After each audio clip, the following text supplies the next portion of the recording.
mukuonerayi ndi wireless yakanema ya Times Television TTV. Tabwera pano mwapadera kuti tikupatseni nkhani imene yangochitika kumene masana wano. Nkhani yachisoni thambo lagwa kumasewera ampira wa miyendo kuno ku Malawi. Talandira nkhani yakuti mmodzi wa katswiri a timu ya dziko lino mzaka zimenezo Esau Black Mamba Kanyenda watisiya. Iyeyo amakhala ku England ndipo uthenga umenewu watifika motero kuti watisiya atadwala kwa kanthawi ndithu.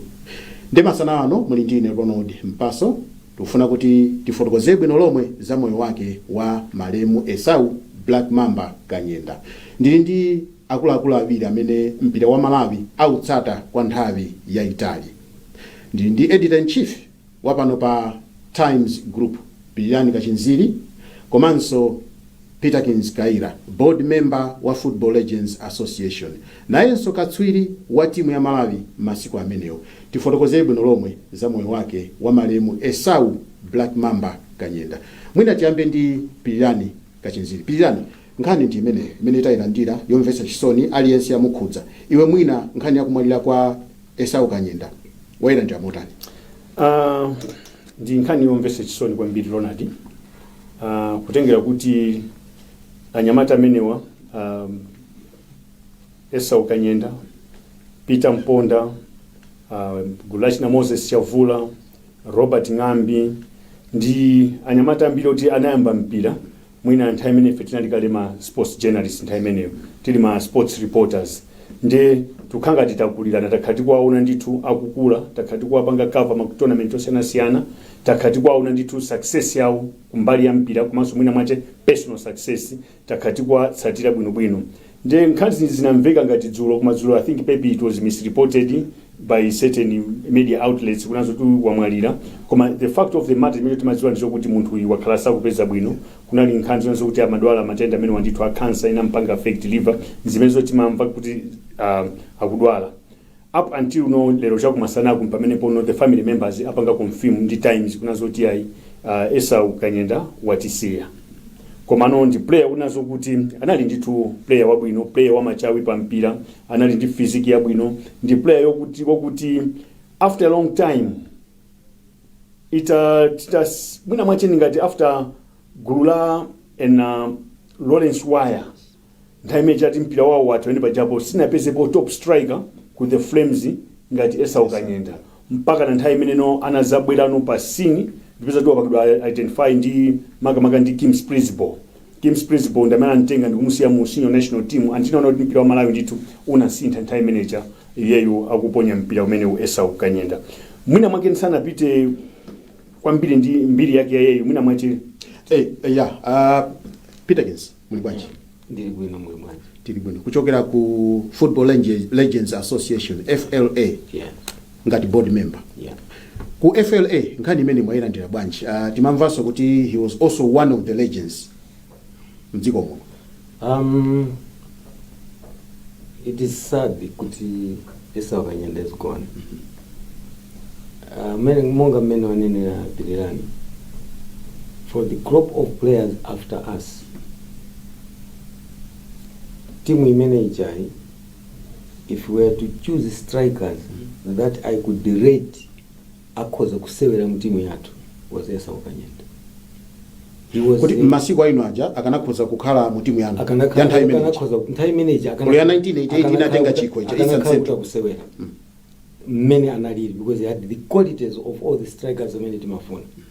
One, the player modes amene striker who was both footed, left and right, all right, and he had everything. He had the speed, he had the dribbles, he had the power, he had the shot. China chitu chose anali nacho, and those are the qualities timafuna ma strikers amene zina now tayakale. And maybe simu ngadziwe, for his name to come good Black Mamba, he was I can say poisonous in the area. Now as a result, people were comparing which snake was more poisonous, with Black Mamba, yeah, and he was dark in complexion, so they nicknamed him Black Mamba. But he was very poisonous in this. If you have got a striker like Esau mukumenya mpira, you know we are going to get goals. and monga mmene mwanenera, Esau was our member of Football Legends. And panopo mene zabwera kwa ife, dziko la Malawi mwina lazizimuka, ndikudwa ena mwina akumva panopo kuti amadwala. Koma ifeyo ngati members Football Legends, iye anali member watu.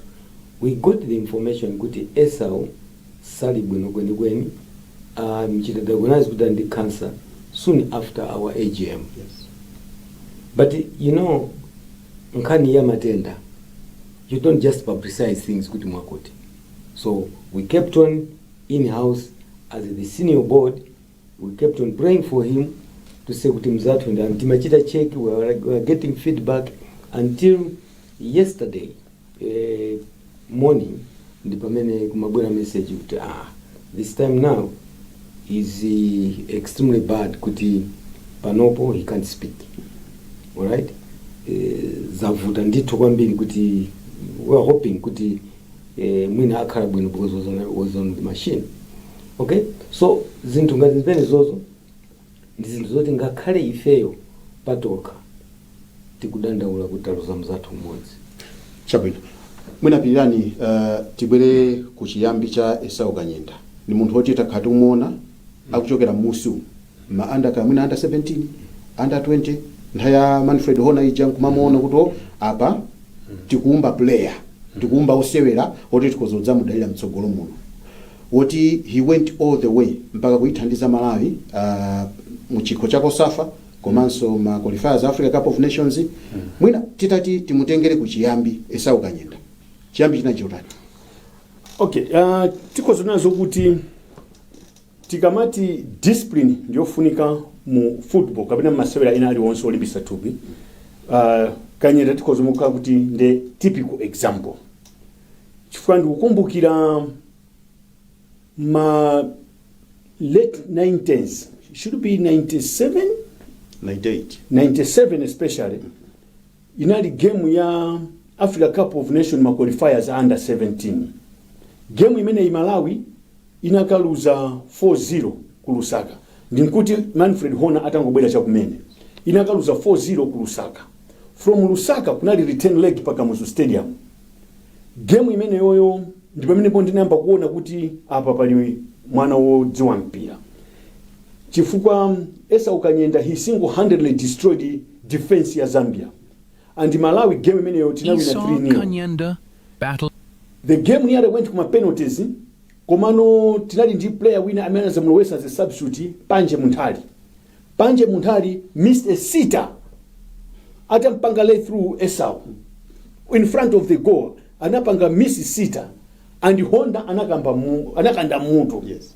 Inali game yopweteka chifukwa inali game timenena zoti admire tikangopanga 4-4 ndio tipita kuma penalties. Yes. Komano zinapita zokuti zinativuta. After there now unano kuti no player uja amapanga bendi to develop ntamene kuti ali ku Dwasco. Nde another memorable moment inali no kuti no tapanga qualify because Hona anapanga build kwambiri timu ya Chisodzera. Yes. The under 20 imene azapita ku Ghana for Africa Cup of Nations in 1998. Yes. Imene maipanga recall Mr. Mpaso. 1998 Esau Kanyenda time to now we are ready chifukwa timu yake inali achina Peter Mponda, achina Moses Chavula ndani those guys kuti sona kupita kumene kwa yes. Atapita kumene kujanira zokuti no Esau anavulala last minute paka Musu Stadium ku training. And inali setback kwambiri ku timu ya Malawi. Ndiye kwacho kuma junior teams go kumabe ni makuzimapeza sokuti yeyo amamenya ku timu yake ina amamenya ku Dwasco. Ku Dwasco go ukapita ku statistics upeza nazo kuti anali ndi 60 appearance 47 goals. Anamenya ma games 6 ndi kuchinya 47 goals. And ndimene kuti kuchaka cha 1999 kufika 2001. Onse wachina Bullets amachina Wanderers amata akapita ku Chitowe mazuwa zodabwera kwakulira. Nthawi ya Esau Kanyenda ukoza kungooneka statistics. Wachoka pamenepo ndi pamenepo sopano ananyamuka straight kumapita ku South Africa Jomo Cosmas. Yes. Ndi player kayo amene anachoka straight from ku district ndikamenya professional football. Sana khale ku Blantyre, sana khale ku Lilongwe, sana khale ku Mzuzu. Sana menye timu yese anangumenya Dwangwa kubapita mene kuja. That's when he went to South Africa kuja kuyamba kusera for Jomo Cosmas. mwina sana pitire mwina Peterkins Kayira ndicho tukhoza kuika ko memona kumenya mpira kudwanko. No, Esau Kanyenda, monga mene kunena, you know, I think I've said several times, kuti, Pilirani, you have got photographic memory about some of these players in Mziko Muno. Palibe chimene mwina kuti ukulakwisa kwe. Esau was a lethal player. Timu ikapita kudwangwa. Amadziwa kuti ngati yachinidwa ni 1-0 ndiye kuti ndi Esau wachinyi. And it was very effective. Chachikulu kwambiri. Crop ya ma players ngati manager. Esau was the most disciplined player. It's very rare to find a striker of Esau mena maserera ku timu ngati ya kudwangwa ija was rated as a small team. Koma mene amasewera to surpass ma teams amene ali established player amayamba akula linunda kuyamba kunyada kutani. Esau was very meek and another player which out womvera koma coach was. I was once his team manager ma junior teams. Very obedient and kumuza icho anali bezeze, you know, pali ma players oti kali bangati manager ambiri mwina kusuta chamba kutani, but very different from others. Sabano mwina usana bwere Ronald. Yes. Ndingo photo kuzapo kuti atapita ku Jomo Cosmas to supplement what chifapa bati ngani jati maichita build it. Yes. Tafika naye ku Jomo Cosmas ku South Africa. Yes. Sana telekonko. Anakafika mpaka ku Russia. And ku Jomo Cosmas kasera mpaka Champions League. And ku Jomo Cosmas mukaonesesa wamenya 46 games, 26 goals. Yes. Kumenya mu Premier League ya ku South Africa. League ya ikulu. 46 goals, 46 games, 26 goals. Which means kunazo kuti over half of the average rate against inali bwino kwambiri. Was half goal per game. Yes. Because kumene kujako ndi kumene kosopano Jomo Sono anazampanga nickname Black Mamba. Zina Black Mamba ilechokera kwa Jomo Sono. Ndio kwa Jomo Sono. Mwina kwa timu ya Jomo Cosmas. Chifukwa kumene kujako anazafika kunazo kuti anaipanga take league ya ku South Africa jayo by storm. Ndi anthu amafunsa kuti munthu uyu ni ndani akuta munthu uyu ndi Malawi and Black Mamba. Yes. If you look at South African players and even my players ochoka kunoko, the complexion of him was different from others. Yeah. And that's why this guy, when he goes into the box, he was lethal. Danger. Poisonous. And he said, well, his one is like a black mamba. So that's how that name came. And you know, anzatu ngata ku South Africa kuja, akama kubasa zina, it's congruent with what you do. Zima kwiliza. Sunga kwambiri, mwezo kuti zina itampasira dimpeni. The nickname itampasira dimpeni. Chabwino. Yeah, because from South Africa, atamenya Jomo Cosmas, ndipo sono straight anapita kukamenya Lokomotive Moscow ku Russia. And Lokomotive Moscow kuja, anakamenya Rostov. Anamba ndi Rostov. Chifukwa ku Rostov anakamenya 63 games ndikuchinya 16 goals. Then from there ndikwe kwanachoka ndikupita ku Lokomotive Moscow. Yeah, so Lokomotive Moscow I think is into season aende bwino ya chifana nango menya go 3 appearance anampanga loan kuma think na kana zabweleranso kupita ku club yake yakale. Komano kumene ko anazamenya no Champions League kupanga mbili was the first Malawian player kumenya mu Champions League. And it was not easy. UEFA Champions League. Kwa Afrika kunoso to the CAF Champions League. Koma UEFA ya ku Ulaya ija. Imena maionera anthu pa TV. Yes. And Peterkins ma countries anzatu hawazungu. It's not only Malawi ngati kumene he didn't find joy. It's not only Malawi, even other countries as well. Chifukwa amasankana kwambiri. For you to be there, you need to be a champion. You must be exceptional. Kuti mukusera limodzi akupanga rate chimodzimodzi ndi mzungu ndi iweyo you are at par. Yes. Mzungu azimenya weso umenya. Which means yengati amamenya ma games yo amachita sapasa zungu ose. Yes. So it's not easy. For anthu ajanga sanko, it's not easy. It's not easy. They will prioritize anthu awo. So kuti akumene kujako akapezeke kuti kuchinya zigoli 60 and in Europe player kukachinya zigoli 16 at that level sichibwana.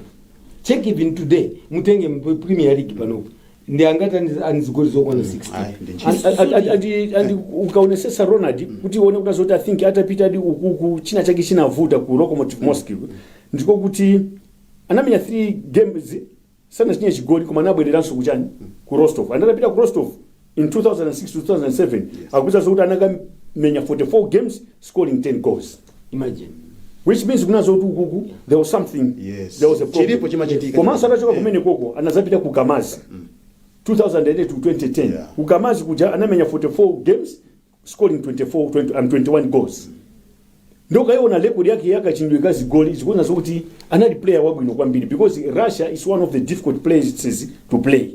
Nkovuta Because of language, mwina sotsako weather, zambiri mbiri ndizovuta kumene kuchako. Mabezi nabisa zokuti munthu uyu amayamba ma games ndi kumachinya. So it shows kuti anzoti munthu uyu anali black mamba because kumene kujano kenaka sana Khalisi anazabwereraso ku South Africa kumene kuti naona kuti anakamenya Polokwane. Polokwane City. And Polokwane City anamenya 99 games kuchinya 22 goals. So it shows kuna zokuti ndithu zinthu zimamuyendera atachoka kumene kono kenaka I think he finally came back home. Zaswera Wanderers between 2017 and 2019. And 2017 ataswera Wanderers ndi time imene Wanderers inatenga league Wanderers sinatengeso mpaka na lero ngati ingatenge mwina ndi season kumene atenga 2017 time imene Black Mamba anamenya Wanderers. Mwina chinthu chimodzi sindidziwa ngati ndimaona bwino Kanyenda sikawirika kumvoti mwina he's injured, mwina is out of football the whole season, wavulala samenya mwina kwa nthawi itali, mwina anaiso ndi mwayi kwambiri ndi ma injuries zo samavulala kwambiri kwenetu. Okay, Ronald, in football a player popeza kuti ndi chisomo kuti zinthu zina zichitike uchoke mosavulala ndi chisomo. Yes. But you can plan kuti not to get injured. Usewere mpaka kumaliza. You can plan not to get injured. Ma injuries sikweni kweni. What is the main thing kuti munthu utuluke mosavulala? First and foremost, fitness level. Yes. You have got to be fit. And Esau was very fit striker. You can't compare maybe striker azabwere pano kumanena kuti naye was fitter than Esau. Osateka. Esau was very fit. And he was a player who was training hard. He was training hard. He made sure that he was in top form most of the time. And he was playing football with a smile. Yes. So ngampezi kuti player kuti amponda kukwiya kutani ndani zake ai osakangana ndani zake iye kumangosera mpira. So you can plan not to be, and that's why you wanna kuti zimina simu na mvepo kuti wavulala wapinsa game sana bra ineyo. I was one of the fittest players. Sina ponyepo game chifueta injury ai koma ndina zapunthwa ndikukhala ndikabala kamene kamandikanikisa kuvala boot osati kuvula mu ground. So what I'm saying is player prepares himself not to be fit. Once you are fit, uzaona kuti ukuyemenya mpira opanda ma injuries. Pilirani tiphunzire kochani kwa Esau Kanyenda. Discipline. Yes. Komanso mwina mwacha apa uthenga bwino ngondipeza kumena apa Football Association of Malawi na yonso yalemba kuti azoti nawonso they are deeply saddened kwambiri ndi ifa ya player mene apereka uthenga ndi to statement pene tangolandira pano nazo kuti ndithu they are deeply saddened ndi player mene chifukwa ukaonesesa ku Flames ndiko kuti Esau anamenya 63 games wamenya 63 games and wachinya 22 goals and mina mwache Peterkins akhoza kundiuza yes is one of the top goal scorers ku Flames. Mina mwache akhoza kuyankhula kuna so kuti what it means ma records pena amalifuta kusunga. Esau, the number of goals that is scored Anandi-Pos, but you cannot compare a mango and an apple. What I mean is you can't compare a striker and a midfielder. So at this at my level, at my level, yeah, ujanali striker dominantly I was a midfielder and no one in my life would beat my record at national team and at club level. Yes. Right? Let's put that aside. My Esau is check even record yama striker zena I'm national team. Sanafike was goals man. Yes. He was a good striker. He was a good striker. The person who is in the field of play, what he wanted was the ball to kiss the net. That's what he knew his duty. Kuti mpira ukamenye ukonde. So he was one of the best. You go on the records of strikers in Malawi. He's one of the best. Komatsopano, Pilirani, what does it take for a country to produce a striker ngati Esau Kanyenda? Chifukwa azika striker ona kuti muzidalira kuti mpira ukangofika umene kuja muzita umadalira kuti kumene kuja kuchitika chinthu. Koma nthawi zambiri timavutika izozo nde zaka zosisa khati kuvutika akuluakulu where our goal scorers ochinya zigoli zathu ali kuti olo mu Super League mmene ona zigoli yangu tira mwina ma 15 ma 16 top goal scorer mbuyo mwamafika ma 20 chakuti goals ukafunsa anthu ngati Peterkins ali apa uona kuti nthawi yachina Peterkins ma strikers amene timati kuli ma strikers abwino ma midfielders timati kuli ma midfielders abwino anapangidwa build ndi azungu. Anthu awa unali Wanda Morero anabwera Ted Powell anali ndi mwayoti amakochedwa kwambiri ndi azungu. And it's not surprising kuti even Esau anafika apa chifukwa choti kuna abwera Manfred Horner. Atachoka Manfred Horner kuna zabwera no Kim's principle. So ano anzatu aja amakhala strategic akafuna kupanga build ma players. So kuti nzizo zimangochitika kapena tisinazo kuti kumalayi kunoko ma player ngati amene kulibe. Because uona kunazo kuti nthawi imene jayo Esau anapangidwa build komanso kuso Russell Mwafulirwa. Anapitira so system yabwino. As a result, we have never had my twin strikers ngati malemu Esau Kanyenda ndi Russell Mwafulirwa. And in I think 2001, 2002 tinafika finals ya Kosafa Kaso Cup. Twice tafikapo principle. Yes. Twice tafikapo mu finals ya Kosafa Kaso Cup. Zimangofuta kuti sitinatenga. Koma at least zimaoneka kuti tisewera mpaka tikafika finals. Kuyandikira kukutenga chiko. Yeah, you know, chimene chimachitika mu mpira. Mmene ngomena nene Pilirani. Ndima nena nthawi zambiri. Football starts from the table. Si background. Imamba pa table. Ndi pamene pamambira mpira. Kuja nkomalizira chabe. You know, a coach should be able to plan. I'm going to build my team around this player. That's what azunga jama panga. And the azunga jama chita identify kuti what is the talent ya Peterkins to make him use into the team. In my football, before I met Ted Powell, I was predominantly a striker and a defender. Ted Powell came, training imene napanga siku limodzi ndira chiwiri. He called me. Ndi malo ati amene we umamenya bwino mpira. Ine msanga nansi amasankha ma players ndati ndichule msanga kuti andione mmene ndikumenya bwino. Striker and defender. Yes. He laughed. Mzungu kuseka. Nangasana natatuona kali mende kuseka. Knew kuti this player doesn't know that he's a better midfielder. So he says, okay, basi akupanga training yena upanga ndiye ananditana tabwera. Utumapanga training ya selection ndiye ama kuturusa akulemba kuturusa. So I was one of the first players, and at that time in the north I was a genius player amongst the youth. Yes. Komandamena nchita substitute. So akakuturusa umaganiza kuti ndindala kusakwa mbiti. Ndimene umakhala maganiza amene. So kena akakunditana kuti Peterkins, you are going in ukasera ngati midfielder. Ndiye ukapange easy. Nanga sina liya selection. Mzunguja zimene wanenazi nkachitedi kuti anditenge. Inosaziwa kuti andisankha kale ndamene ndi woyamba ndisankha ndinenge. So akuona kuti ndikamenya banyi midfielder. I went there. Hardly 3 minutes from midfield, I scored a goal. Beautiful goal. Chinandi basaso chidu choto mzunguja kunena zoona iti ndizimenya ndiye namba kumenya midfield from that time. Koma mpite kumuzi kwatu I was a mwana striker, mwana defender. Yes. And I was also a goalkeeper. So I've played all this. Yeah. So kenaka mzunguja, why I'm saying this is he will identify the talent in you and make use of that. Koma masiku ano ayi, because matimu zambiri tikuvutika because you don't have a predominant striker who can lead. Midfielder who can lead. Yes. Tikumaliza kugambiana kwathu za malemu Esau Kanyenda. Yes. Ndifuna unikire kuti kodi tidzamukumbukire bwanji Esau Kanyenda. Chifukwa zambiri mwina nkhani makhayo mweyo nena kuti ma stars ena timayiwala. Kuyiwalika munthu anachita zazikulu ku dziko koma kumuyiwala. Chabwino he moved from Malawi amakakhala ku United Kingdom. Koma ndi wathube. Ndi wathu tidzamukumbukira mpaka kale. Mwina tidzamukumbukire mutajambe ndi Pilirani timalize ndi Peterkins. Komabe ma player ngati timene tizaike nditu mu Hall of Fame nditu kufamu kuja kukhale nditu chipinda. Ikhale ngati kuti imene ndi library. Anthu azidziwa kunazo kuti uyu anapanga chani.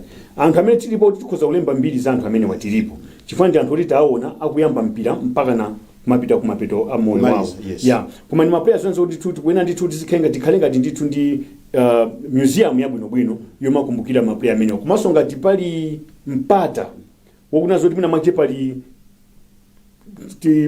infrastructure ina yache yotikhoza kuwatchula maina anthu amene wawa tikhoza kuwatchula maina abe anthu amene wawa because anthu kati achina Peterkins Kayirawa timaona lero mawa kati kulibe ku anthu Peterkins lero sifuna kuwagwiritsa ntchito tufuna tizapange ona akati kulibeko which is not good ndezi mafuna zoti anthu awawa akadali moyo choncho tizapanga ni ona pali ma player ena ake they are very unique tikamati awani ma legends iti tikamati ma legends ndanoza kuti apanga contribute kwa mbiri ku dziko la Malawi anthu ngati Young Chimodzi anthu ngati Kina Pidi anthu ngati achina malemu Jack Chamangwana ndi pang'ono nkhani yake kena kadzapeza anthu tikuyiwala tizikamba chifukwa choti pali anthu ngati achina Peterkins sono zikufuna kuti kufamu kujako ndithu ikhale project ina yake yabwinobwino kuti munthu akafuna akaone ma legends ampira ku Malawi kuti kodi ma legends awandi after ubugwira linalo kale Yes. akwenda kuti ndi anthu kuti mituma wawo mukhanga ndi mukuyenda bwino in terms of finances ali ndi njira zopangira ndrama why not party na ma legends iwa tipangeni legends kona kufamu kunoko kuyika mauje nonse ona ma legends anake Peterkins anake Young Chimodzi anake zidzukulu zawo azikanena kuthana kutengana kupita ku farm let's eat lunch kuno let's eat chani tikaoneni bambwano anthu analemba chani zagogo anthu ndameni wawo analemba kuti chani like that is makhabu ino ndithu koma Kanyendayo chakumapeto atasiya kusera mpira ndimamva ngati kuti he became amasaka soma player nkumapezera player agent yes yeah no the whole idea was kuti amaoneka kuti anaukonda kwambiri mpira Esau Kanyenda and he lived football he was born even kumapeto he was born a footballer yes tikudziwa mwina mache zina zinthu zoti za personal kobe tikudziwa zokuti he was a well to do guy anali ndithu kakobidi kanalipo analipo ndithu ndantoti anadzisamalira ndithu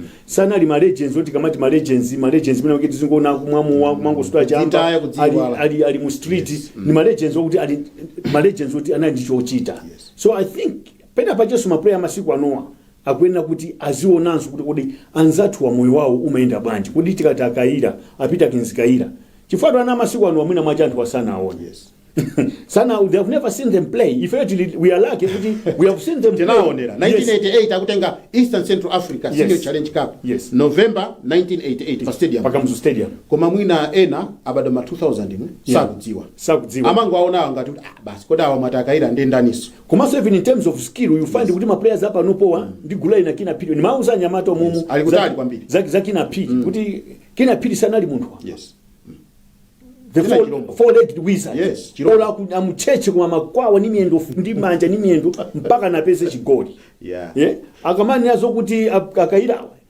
kuti nickname yawo anali Beirut mina sana iwalanso naiso Beirut anzake ma legend ama muitana ndime Beirut fantameja kuti ku Lebanon kutafuta kwambiri kuli ma Beirut kunali mabomba opya ndiye kuti yeye Peterkins mashoti yake amamenya ngati mabomba aku Beirut yes Beirut dzina lako inali Beirut chabu Peterkins apapa malinga ndi nthawi timalize mwina in a minute mwina chimene ndi bwirezane ndi Pilirani fundo yoyamba ndikupemphani ngakhale ino times dziko lonse la Malawi don't come to my funeral the coffin is there and start splashing millions on my coffin.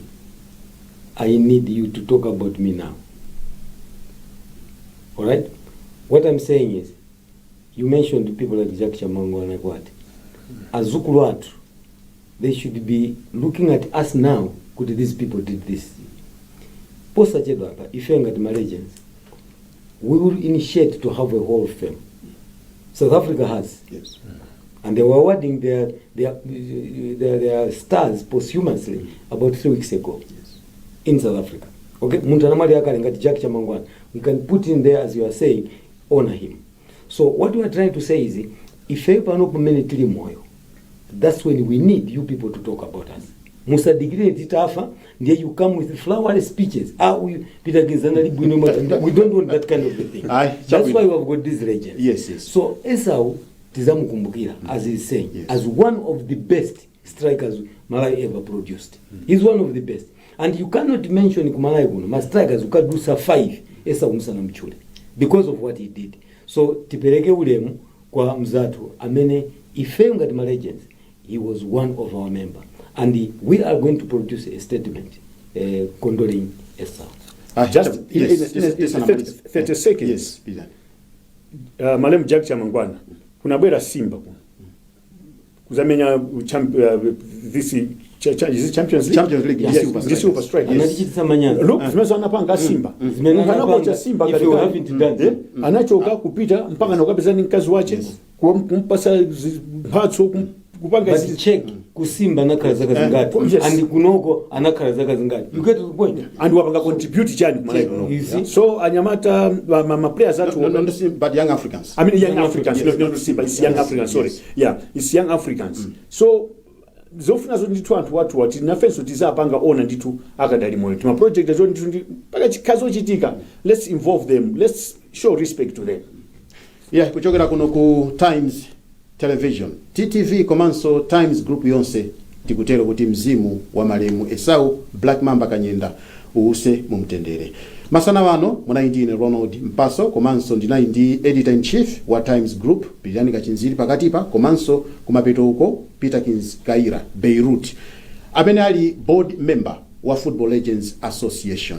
Tingotero kuti tieni tikhale tikumpempherera Esau Kanyenda mzimu wake kuti uuse mumtendere. Ndi munthu mmodzi amene mbiri ya masewero ampira wa miyendo tikuyenera kumamutchula, tikuyenera kumampatsa ulemu. Inu pitirizani kuonerera wireless ya kanema ya Times Television TTV.